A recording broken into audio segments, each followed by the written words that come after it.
It happened in a second. The music stopped, the hall fell silent, and the sharp crack of her hand meeting my face echoed like a gunshot. My wife, no, my bride, had just slapped me. In front of 500 guests, under the chandelier that shimmered like false promises. Her mother's whisper still lingered between them. I saw her lean in, saw her lips move, saw my bride's expression shift from soft to storm. Then the slap. Gasps filled the hall. My cheek burned, but I didn't blink.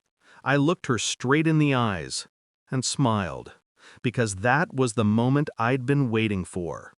We had met 3 years earlier. She was charm dressed as innocence, kind eyes, careful words. I was the quiet one, the one who listened more than I spoke. She said she liked that about me, said I made her feel safe. We built something that looked like love. Weekend drives, late-night cooking, plans about children we hadn't named yet. I trusted her with everything, even with the business I'd spent a decade building. Her mother never liked me. She smiled too perfectly, like every word she said was rehearsed. Still, I tried. Families matter, I told myself. Love conquers all, I believed. I was wrong. The betrayal didn't come with noise. It came quietly, through bank notifications, deleted messages, and the faint scent of a different perfume on her coat. At first, I doubted myself. Then, I didn't. One night, when she was working late, I followed her. She wasn't at the office. She was at a rooftop bar with the same man she called a friend from college. I stood there, across the street, watching them laugh over wine that I paid for. I didn't confront her that night. I went home and started taking notes. I moved in silence. I made copies of bank transactions. I transferred company shares into a trust, my trust. I rewrote the partnership documents she had signed when she insisted on helping me manage finances. By the time the wedding date was announced, I had already shifted everything, money, property, stocks, out of her reach. I also had her emails, her conversations with her mother's plan to make the wedding grand and divorce grander. They wanted it all, the public humiliation, the assets, the pity. So I gave them the stage. The wedding was perfect, lavish, expensive, every detail exactly as they wanted. She looked radiant walking down the aisle. If guilt lived inside her, she hid it well. I played my part, the devoted groom, calm, loving, predictable.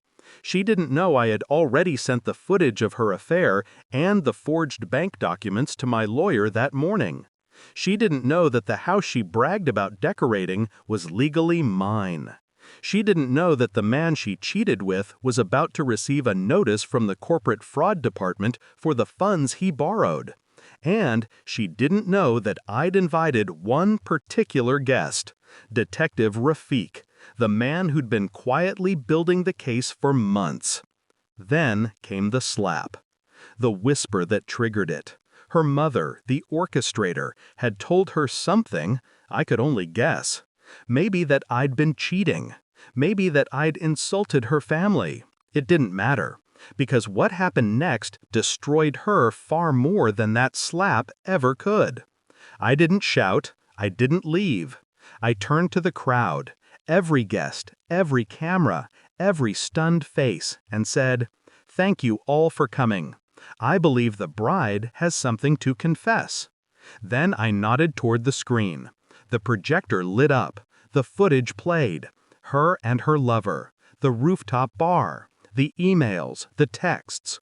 Her mother's messages about emptying his accounts before the honeymoon. Silence. Then chaos. Her face drained of color.